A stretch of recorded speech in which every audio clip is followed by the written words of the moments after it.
Hello everyone, so today's video is going to be a mystery video. This video is going to have information about a child's death, so if you are affected by anything along the lines of death of children or anything along those lines, then please do not watch this video. I have other videos that may interest you, but yeah, this is going to be around the death of a child.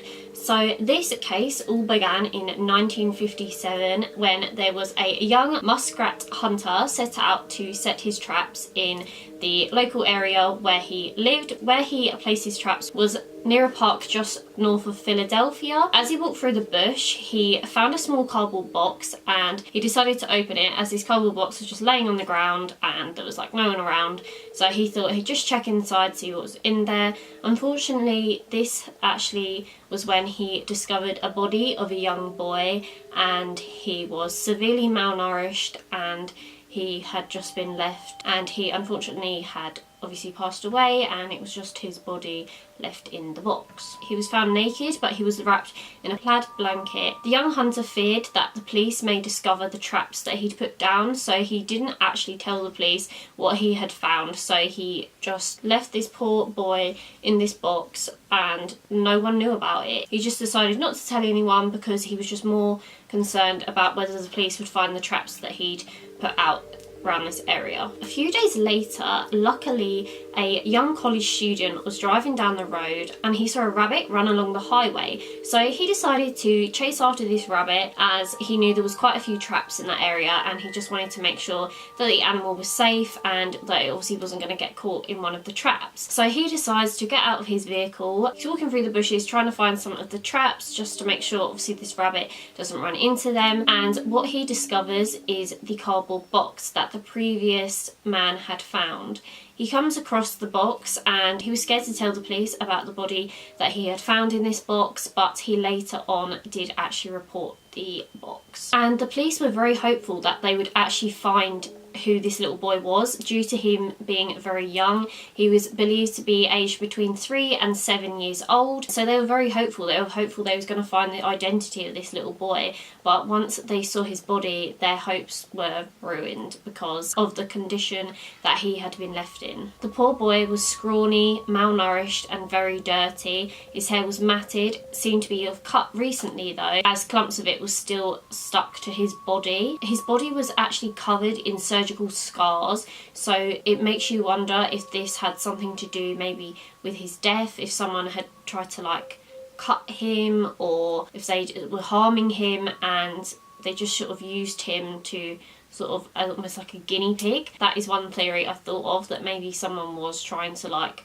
just use him as sort of like an experiment. The most noticeable scars were actually on his ankle, groin and chin, and although he looked abandoned, the police fingerprinted him, but unfortunately there was no match. Over the next few years, 400,000 flyers were actually sent out around the Philadelphia area as well as other towns in Pennsylvania. A forensic facial reconstruction was done and a drawing of a young happy little boy was included in all of the posters they put out. So they had drawn him of what they would have thought for him to look like and drawn a happy little boy just to show what he would have looked like beforehand. And these posters were actually put out everywhere. They were put in post offices, shops, everywhere. They were even added with people's gas bills just to sort of get his face out there and get everyone known about this case. But unfortunately this brought in no information and no one came forward with any. And the crime scene was searched so many times. They'd search it over and over again, but unfortunately the only things that were found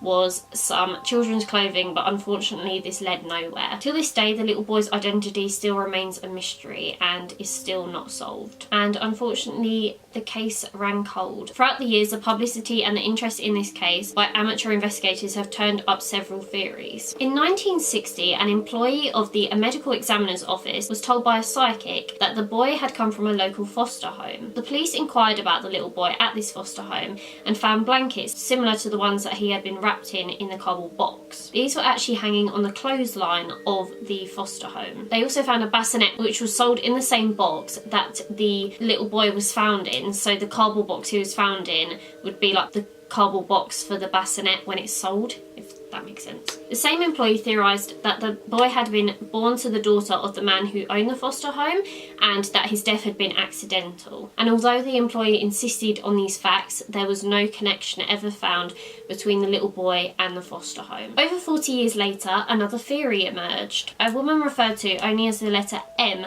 came forward, claiming that the boy had been purchased by her mother and abused for several years in her home. M claimed that the boy vomited up his dinner of baked beans, so her mother decided to bash his head against the wall as a punishment. And then she attempted to bath him and then unfortunately passed away. And funnily enough, the police followed the lead as the little boy was actually found to have had baked beans in his stomach, and his fingers actually appeared to be water wrinkled, which would also go with the fact that she said that her mother tried to bath him. And both of these pieces were never actually shared with the public, so there would have been no other way she would have known that he had baked beans in his stomach and his fingers were water wrinkled. And the police were also encouraged by the fact that the lady M had a perfect description of the little boy, so she said he was a small child with long hair. This also fit with the theory that, like the police had suggested, that the little boy's hair had been cut, and as well as an old testimony from an old man who claimed to have seen him being placed in a box in the woods. Unfortunately, the police actually let this theory slide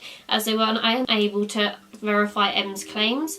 After they looked into M's background, they found a history of severe mental illness, which I think is really unfair because there could be a chance she was telling the truth, but because she had a mental illness, they then just looked past it. But I strongly believe that what she said could be true, considering how would she know that he had baked beans in his stomach and he'd been like eating baked beans, and then also the thing about him being in the bath and his fingers being water wrinkled. When they attempted to corroborate her claims with neighbours and friends, they all denied ever seeing a child enter the house. This theory was actually dismissed as ridiculous. So other theories have been presented over the years, but they've all just been dismissed as, I guess, that they just never found anything. The mystery of the boy in the box may never be solved, and the fact America's unknown child could remain that way forever. I'm going to read you some theories, and the biggest proponent of these theories was Frank Bender. So I might be looking at my notes just because I want to get it all correct. There is a theory that the boy in the box might have been actually raised as a girl. And this is because apparently his eyebrows appeared to be very well groomed. Also for the fact his hair was cut, and obviously I said earlier about the clumps of hair found on his body, and there was like pictures of after he died that his eyebrows were literally like just been plucked. But I don't think that really shows that he was raised as a girl, because I know this was obviously a long time ago, but people do like, you know, they do like to keep their children or themselves looking well groomed, so I don't believe that means that he could have been a girl. So Frank Bender actually decided to draw a sketch of what he thought that the little boy would look like if he was a girl, and he would have had long hair and bangs. But again, I still don't think that this means he was raised as a girl. I just think that theory is a bit silly, but that's my opinion. The next theory, he could have been a child that was kidnapped 2 years prior to this, and this was on October the 31st, 1955, less than 2 years before the boy was found in Philadelphia. A blonde-haired, blue-eyed little boy who was 2 years old, and he was called Stephen Craig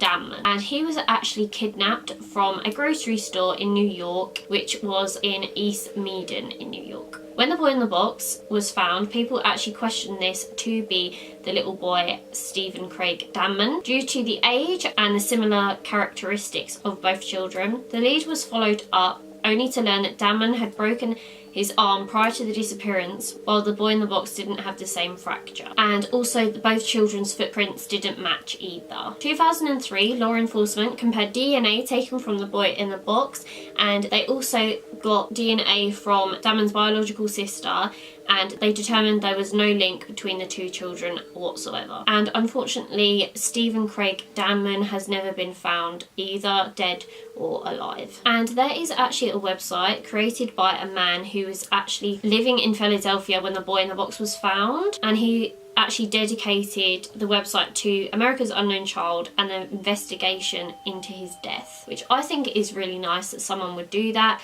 and it's also spreading awareness maybe to new people that might be sort of like moving into the area of Philadelphia, so I think that's a really nice idea. His memory is still very much alive due to the fact that many people are still dedicated wanted to uncover the identities of both the child and person or persons responsible for his death. And lastly, I just want to know what your guys' opinions and thoughts are on this case.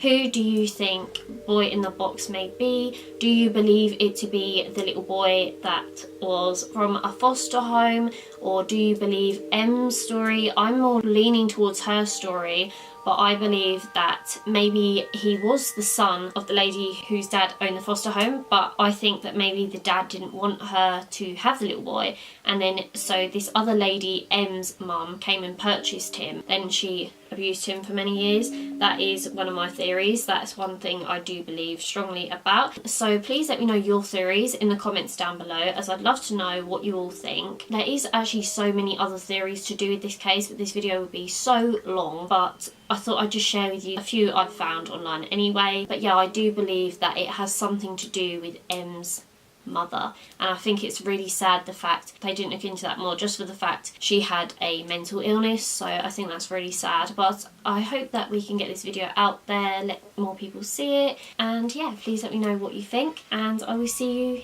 in my next video. Please let me know if you'd like to see any more mystery cases. This video was actually suggested by a viewer for another mystery video, but I haven't filmed one of these in ages. Sorry if I've looked down to my notes, but it's just because I haven't filmed one of these in ages. And I hope you like my setup, as it's now autumn. So yeah, thank you so much for watching this video, and I'll see you in the next one.